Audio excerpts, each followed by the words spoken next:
Welcome back to the Law School Toolbox podcast. Today we are chatting with Steve Schwartz on the changes with the LSAT post-COVID-19. Your Law School Toolbox hosts are Allison Monahan and Lee Burgess. That's me. We're here to demystify the law school and early legal career experience so you'll be the best law student and lawyer you can be. We're the co-creators of the Law School Toolbox, the Bar Exam Toolbox, and the career-related website Career Dicta. Allison also runs the Girls Guide to Law School. If you enjoy the show, please leave a review or rating on your favorite listening app. And if you have any questions, don't hesitate to reach out to us. You can reach us via the contact form on lawschooltoolbox.com, and we'd love to hear from you. And with that, let's get started.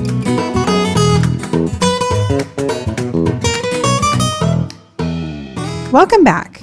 Today we are talking with Steve Schwartz, who is the founder of the LSAT Blog and the LSAT Unplugged YouTube channel and podcast. And today we're talking about changes, which seems to be what we talk about all the time now, but changes to the LSAT due to COVID-19.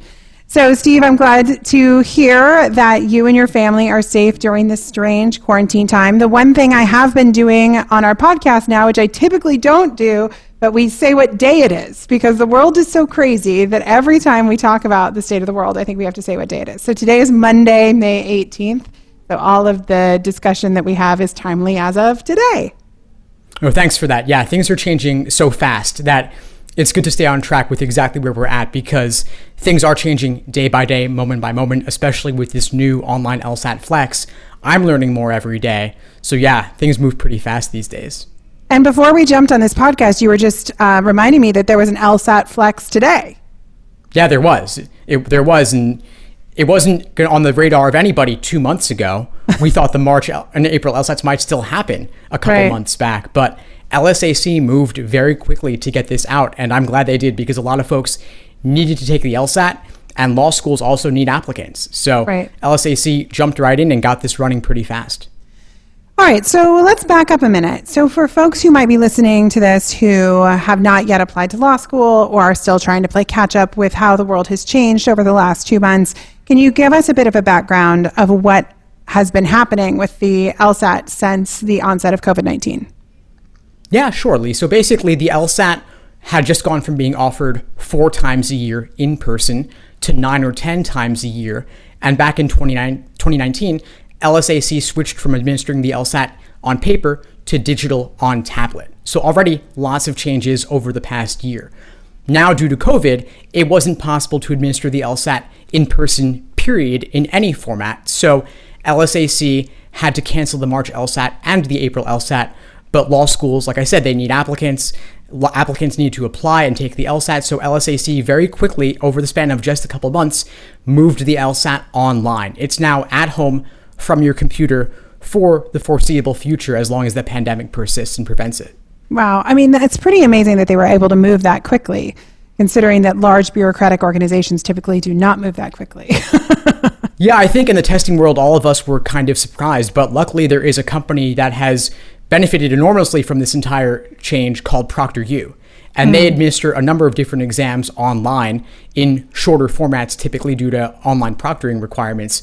But they were available and able to help. And so they're the ones handling the security and proctoring for this. Yeah. So how do you think the experience really changes for those who are sitting for the first time at home? You know, most college students maybe have just taken their first set of exams at home. But what do you think this means for people studying for the LSAT? Well, it's definitely a change and a mix of good and bad. I think overall more good than bad. Like I said, the exam is typically shorter when it's online due to proctoring requirements. Namely, you can't get up to go to the bathroom because that could be a security issue. So they make the exam short enough that they wouldn't need to provide a bathroom break. So the LSAT, rather than being 5 sections of content, is now only 3 sections. So you're done in 2 hours. That's probably a more pleasant experience for most people, I would imagine. Yeah, so do you think that that's going to have an effect on scores? I mean, a 2-hour LSAT is just kind of mind-boggling to me. Like, that just doesn't seem to carry that much weight. Yeah, I mean, yes and no. Because when it was 5 sections in person, one of those was experimental, so it didn't really count anyway. Okay. Obviously, 3 sections is more pleasant than 5 overall, but each question counts more. So it doesn't change that much in terms of easy versus more difficult. And they adjust the scaling to account for that. So it's not as if anyone taking a 3-section exam will have significantly higher scores out of 180. They're big on psychometrics and all the data analysis, and so they'll adjust for that. So with this shorter exam, how has the layout changed? So they took away the experimental section. Yes, they did. Okay. And then how else does it look different for takers? Well, they also removed one of the logical reasoning sections. Oh. So rather than 2 sections of logical reasoning, 1 games, and 1 reading comp, it's now only 1 of each. And LSAC also confirmed that each question is weighted the same. So logical reasoning has gone from half the exam to only about 1/3. And the other sections, games and reading comp, have relatively increased in importance. So it actually changes the areas students should focus on accordingly as well. Do you think that the providers who help people prepare for this test are also going to be able to pivot? Because it seems like that's going to, like you mentioned, like change people's strategies for how they prepare. Yeah, it does change things a little bit. So in my study programs, for example, I would tell students spend less time on logical reasoning than you would have otherwise and spend relatively more time on games and reading comp. But that's really it from a content perspective. The only other thing I would say is you want to simulate test day differently as well. So don't get ready to go to a testing center with a bunch of other people around you. Instead, make sure that your at-home environment is good, that you have a good, strong internet connection, and your desk is clean and you feel comfortable there. So you're ready to go, and you also have buy-in from roommates, significant others, friends and family who aren't going to interrupt you for those 2 hours. Yeah, I mean, at least it's only 2 hours. I think what we're running into, I think with some law school exams and also potentially the bar exam is it's not 2 hours, right? So you're trying to get buy-in for a longer period of time. So cleaning off your desk and creating a space is very important. So what about other technology things? If people are thinking down the road, what do they need to consider? I mean, you clearly are running this off your laptop. Are they running it off of an iPad? So surprisingly, no tablets. They actually want you using a desktop or laptop computer and no netbooks, no Chromebooks. It's got to be a Windows or Microsoft or MacBook computer that is able to run their proctoring and security software. Okay. And so have you read about or gotten reports of what this proctoring security software kind of looks like from the student perspective? It sounds a little Big Brotherish that somebody's kind of like, hiding over your shoulder on your on your camera. I'm not sure. What does it really look like? Yeah, it definitely is. So it's actually a Chrome extension, and it can kind of hijack your computer to screen share and make sure that you're not running anything that you shouldn't, no other programs, and they are monitoring you, as you indicated, with a webcam and microphone for security purposes. So they can see you, you can't see them, and you want to make sure that nobody else is in the room, no other devices are in the room, because LSAC is very concerned about somebody helping you cheat or helping you record the content of the exam, because these are undisclosed LSAT questions that they want to potentially reuse for future administration. So they would consider that a security issue. And they are recording everything for potential later review. And to add to the Big Brotherishness, they're also using AI to monitor your eye movements in case you were looking anywhere suspicious for too long. Oh my gosh, that's so creepy, but I see why they would have to do it. I'm trying to think what my eye movements would tell me. I don't know. I feel like my eye movements might give things away. Well, I mean, that's interesting. I think that could be really anxiety inducing for a lot of people, especially given that they're not allowed to get up and go to the bathroom. They're not allowed to get up and get a drink of water. I would assume that people who are looking forward to the next administration of this test really have to study trying to mimic the scenario because it could be very unsettling. Totally. And I've recommended, back to that simulating test day idea, do practice tests at the same desk with the same computer. You'll do the actual thing. And maybe you do study with me with a friend where you're on video together taking an exam, so you get used to that feeling of being watched by somebody else the entire time. Another thing I've seen pop up a lot recently is study with me, is where people will actually live stream themselves studying on YouTube or Facebook. And obviously that is not for everybody, but it provides a measure of accountability.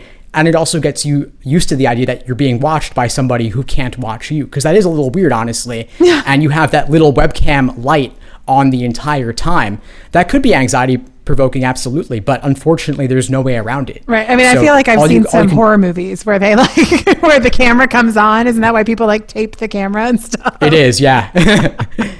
It is. Yeah. So I'd say get used to it. There's not really much more else you can do other than just get used to it so that you're inoculated against it when it happens on the actual day. Yeah, that's really fascinating. And I think you raise an interesting idea too of kind of streaming and getting used to kind of this idea that somebody else is connecting with you while you're studying. I know that, for my friends who have school-age children, they've even had, like a tutor. Basically, they've hired somebody to sit on Zoom or FaceTime throughout the day to try and help facilitate things for their kids who are trying to do some of this stuff online. I think this new world that we're in, it's going to really alter the way that we have to feel about connecting with people and how much of our life can be tracked from our computer. I think even, you and I do a lot of, we do virtual businesses, we present content online, we do videos, we do audio, all of that stuff, but never really thought of anybody tracking my eye movements while I'm doing my work. That seems like definitely an interesting place, and there could be some interesting privacy concerns around that. Certainly, and I've definitely gotten a lot of comments around that, but this is one of those things where in a post-COVID-19 world, a large percentage of the population is exposed to these technologies, and then the question becomes, how do we go back once we've been exposed to it, given that there are certain benefits to this, like online at-home proctoring. No more need to book testing centers. Right. You might give up a little bit of security or privacy in that people can see into your bedroom, but you don't have to go anywhere. No transportation issues, no logistical issues about booking testing centers or hiring in-person proctors. This is remote, could be anywhere, so you don't have to travel for it. They could potentially administer this overseas as well. So there are definitely lots of trade-offs, but one big open question is whether the LSAT will be online going forward, even beyond COVID-19. And I'm sure that's the case for a lot of other exams that have moved online as well. Yeah. So what about accommodations for folks who get extended time or, they have, ADA requirements require people to have a lot of specialized circumstances. Have you heard anything about how that's being handled in this electronic format? Yeah, I have. So for extended time, that's a pretty easy adjustment because it just requires changing the countdown timers. So common extended time formats would be time and a half, which would be 53 minutes per section rather than 35 minutes per section, or double time, 70 minutes per section. And so even for the 70 minutes per section situation, they do actually allow bathroom breaks. I was going to say. At a certain point, you got to let people go pee, Exactly. So in that case, they do make an exception and allow it. I guess they don't consider it a security issue in that circumstance. But overall, the countdown timer is an easy fix.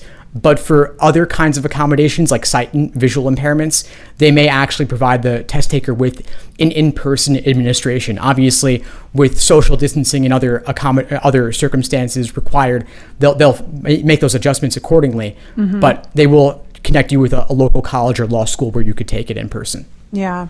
Yeah, I do think, there are going to be those situations that it's just going to be really hard to do that online.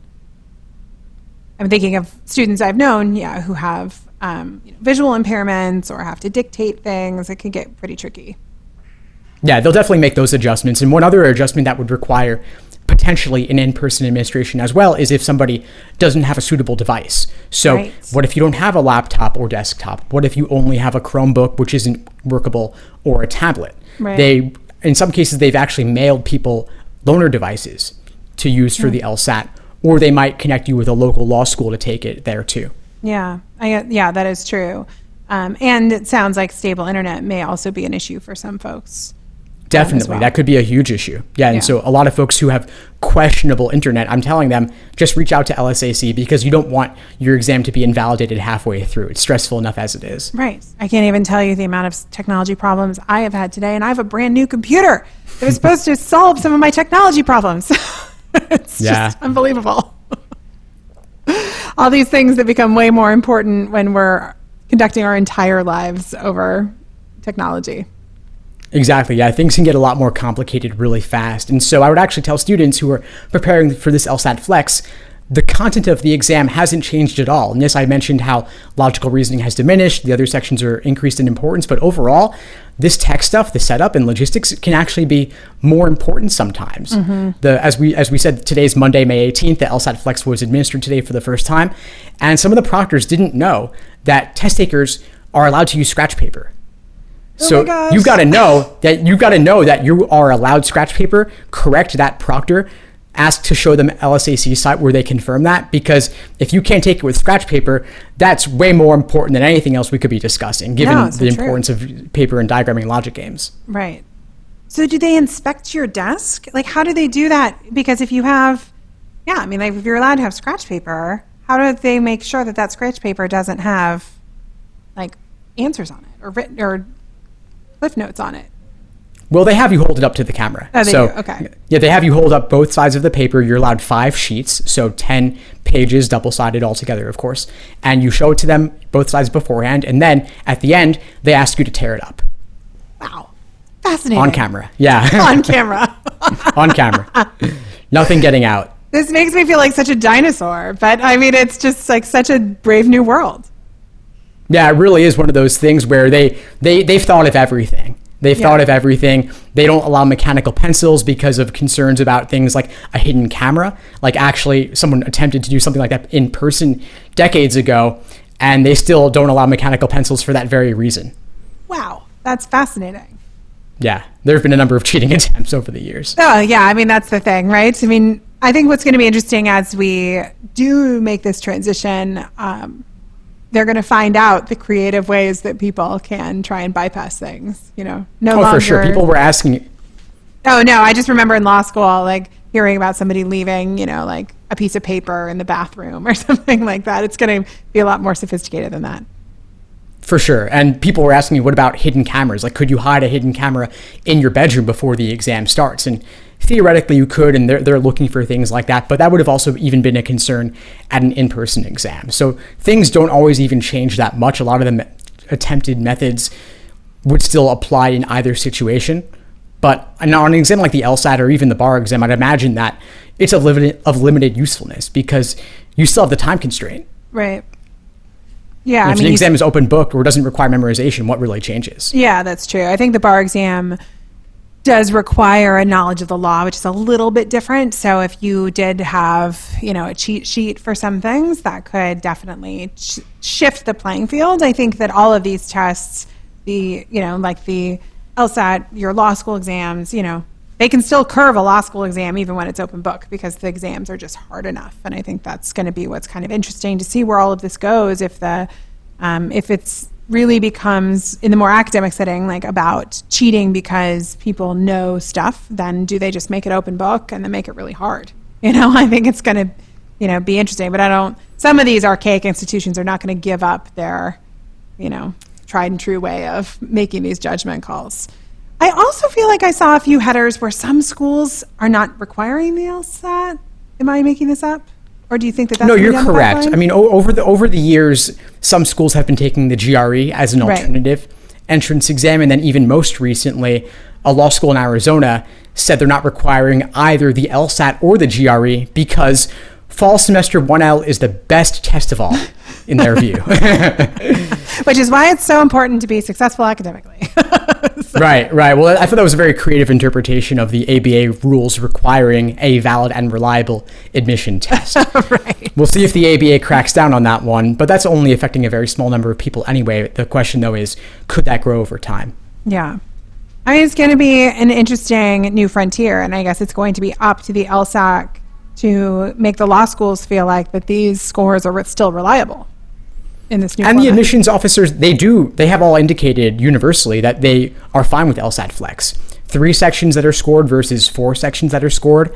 Not a huge difference there, and they have a lot of faith in the psychometricians over at LSAC to produce a valid and reliable admission test. And I haven't heard anyone complaining about it, honestly. The only schools that aren't taking the Flex results now are because of the timing in the cycle, because we're pretty late into the admission cycle, not because of the content of the exam or that it was Flex versus regular. Right. What about this idea that they're not going to include an experimental section? How, if this is going to be a permanent move, are they going to have to come through a new kind of round of transition? Because how do they keep producing the test without experimental sections?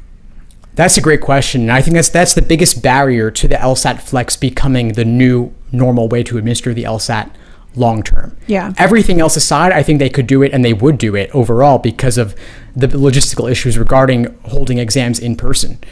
But moving it online, no more experimental, how do they test those questions out? They only have so many undisclosed test forms in the bank. Right. So they either have to stop releasing exams, period, and then run into the risk of people potentially seeing the same reused exam questions over and over, or they have to have some other way to administer and test out these sections. So I don't know. It's an open question, and LSAC has not given any indication about what the future will hold. I think they're just trying to make it through the next couple months and then seeing what they'll do with regard to administering it the rest of this year. But beyond that, it's anyone's guess. Yeah, it's tricky. Back in the day, I used to be an SAT tutor, part-time while I was in law school. And the company that I worked for was a small startup. And the owners, who were all like in their mid to late 30s, would all go sit for the SAT. They would rotate, so at least two of them was sitting for every administration. And then afterwards, they would debrief and trying to like remember what was on the test. And it just makes me think, like, if they don't come up with a solution, like that's basically what's going to start happening with the LSATs. But then that's not that's way to keep it fresh and new. Absolutely. I mean, that's always been an issue with standardized testing over the years for administrators that reuse the same questions over and over. It was an issue for the GRE back in the day when they had a very limited pool of questions, and if enough tutors go in and take the exam and remember the questions, if each person remembers one question and you have 100 people, that's 100 questions you've extracted and you can show your students for future administrations. And the GRE definitely had to change a lot of things around because of that. So I'm not surprised at all to hear that. And it would certainly be an issue for the LSAT as well, especially given the importance of this exam in the admission process. There's one bar review provider that got in trouble for that. I won't say who it is, but one of the big ones. They got a little bit in trouble for that. So, I mean, it's fascinating. I'm remembering, again, to continue to feel like a dinosaur, I took the GRE before I took the LSAT, so many, many, many moons ago. And they had just moved the GRE online, and it was like such a big, or on a computer, it wasn't online. But you went to a testing center and there were like 4 computer desktops, and I remember thinking that was so revolutionary that you would actually take it like on a computer at all. So it's just fascinating how things change. And then, the fact that this is a necessity. And if they want this test to survive COVID, that they have to come up with a way to pivot.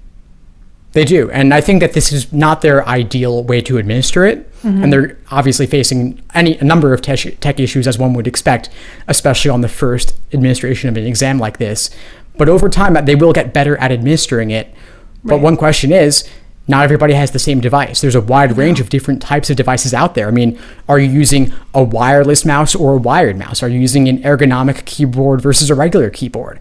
What are the pros and cons of each one? These are all things that nobody's really figured out yet. So this is a big, massive experiment involving thousands of people. So we'll see what happens and make adjustments going forward. And of course, I'll track this all very closely along with all the other prep providers. But it's interesting how there have been so many changes. Like you said, revolutionary to have it on a desktop.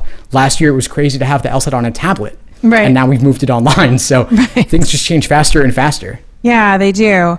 So when do you think, if somebody is, not yet sat for the LSAT and they're considering applying to law school in the future, typically you don't always necessarily want to be at the beginning of these new transitions because, like you said, there are all these scenarios that they have not thought about and ways to handle all sorts of tech problems. Like, in law school, we talk about how many people have their machines like crash using the software, and in the bar exam, the same thing because you take it on laptops for part of the bar exam.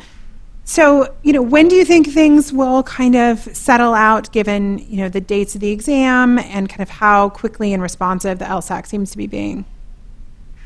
Well, I would say first off, this week with the May LSAT-Flex, this is the trial run, especially those who took it today on Monday in the morning. They were the first guinea pigs for this. We'll know a lot more for those taking the June LSAT-Flex in mid-June. Mm-hmm. Beyond that, I expect July will also be canceled in person and become a flex. Yeah. I think probably August is the most likely in person, at least it appears that way at the moment, but really anything could happen moving forward. Yeah. So I'd say those who want some more certainty aim for July or August at the earliest. And that gives them about 2 months to study. Assuming they've been studying already, those are reasonable target test dates. But as for predictions of when things will be stable, unfortunately, during this pandemic time, it's really impossible to say. Nobody knows for certain, not even LSAC. And they're taking the wait and see approach for each exam because they do seem to remain hopeful that they'll be able to do it in person. But who knows? Who knows? I'd say you don't need to take it soon, though. If you're applying this fall, you could take it in August and still apply at the very beginning of the cycle. So I wouldn't try to rush this, and I wouldn't rush to do flex over just because of any perceived benefits, because it is a mix of pros and cons. If you prefer certainty, hold off and wait. Only take the flex if you really believe you'll be ready by then. Yeah. And we were just actually, before you and I got on this podcast, Alison and I were doing a podcast on the bar exam and COVID-19. And every few weeks we've been doing an update because it's like a whole new world. Every couple of weeks you can just talk about how everything's changed. But I think that, it's also just different for different people who have to make different health considerations. I could see a lot of people saying, no, I want to take the flex because I don't want to have to make a decision in August if it is safe to go in person somewhere. And, I think that, typically the group of people who are studying for the LSAT are kind of on the younger, more recent college graduates. You might be in your 20s, but everyone is scared. And so, I think it can be hard at that point in your life to look out and say, but what if this isn't optimal, or what if I delay this? But it's like your health and wellness, this is it. You only get your one life, your one body, your one everything. And I think that we all have to start making decisions reminding ourselves of that. So, if you're concerned or you have underlying health conditions or you have a family that is at high risk, maybe this flex option is better. Maybe it makes sense to actually push to take this because you may not want to be the guinea pigs in the in-person one either. That's a very reasonable point. And I'm glad you brought that up. I think anyone who has concerns about going in person should opt for the flex. And even if it's administered in person for the vast majority of students, it is possible that those with special health considerations might still get some sort of accommodation from LSAC, of course, provided they have the documentation. It would be up to LSAC's discretion. But I could see there being a situation where a limited number of people could do it either online or with more restrictive social distancing measures just for everyone's health and safety. Yeah. Probably most of us have not thought about our health and safety this much ever in our lives, I think. Certainly not, yeah. Yeah. Even as someone who's been pregnant twice, still, it's not the same. So. Yeah, it's something you think of every time you leave your house, right? Exactly, I know. Well, one of my favorite things to do is to go to the farmer's market. I love farmer's markets. I live in California. It's like farmer's market, heaven. And it's interesting to me how even that little thing that's been one of my favorite things I do is so changed. I just pre-ordered my blueberries this morning. So they'll be I don't have to pay for them at the stand. And, you mask up and you've got, cash in one pocket and you've got the hand sanitizer in the other. I mean, it's, and that's a very privileged thing to be worried about. But even the little things that we used to think were so easy and pleasant have become very complicated. And I'm in an area that has not been as heavily hit as a lot of parts of the East Coast. And it's very scary. Yeah, it certainly is. I mean, I'm thinking about every time I leave the house, it's like the mask is one more thing to remember before going to walk the dog 4 times a day. So those constant reminders, they definitely add up. Yeah, they do.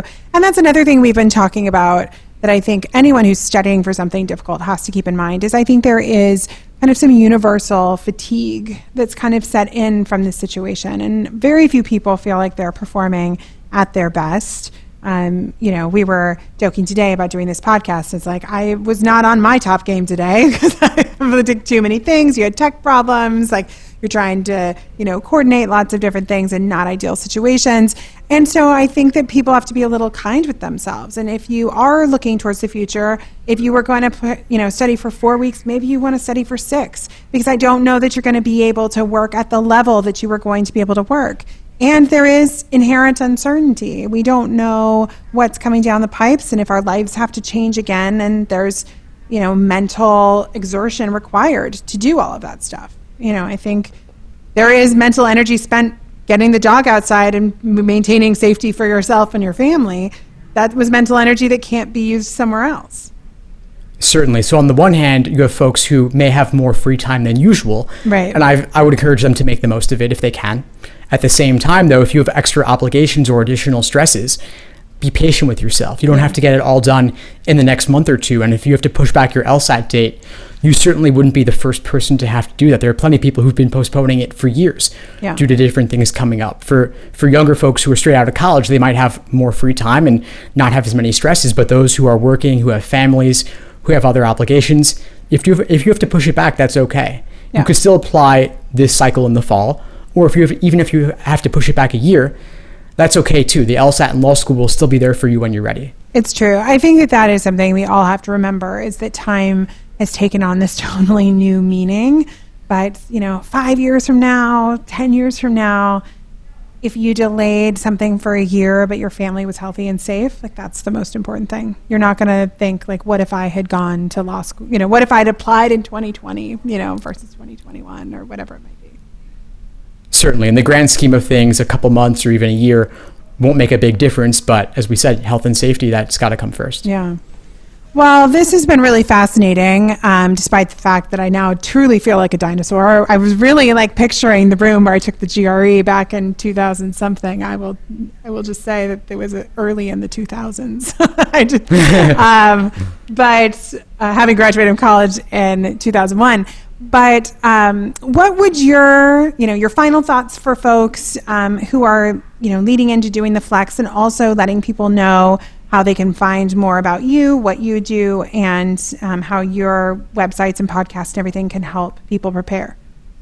Yeah, for sure. Absolutely. Thank you, Lee. So the biggest thing I would say for folks preparing for the Flex is that, again, the content has not changed. All your previous prep materials, like the actual LSAT exams, are still perfectly relevant. Just remove one logical reasoning section and you've got a 3-section LSAT-Flex exam. And I have details on my site about how to adjust their scaling and such, but start there. And then for folks who want to reach out to me personally or look up my resources, I'm Steve Schwartz. I run the LSAT blog.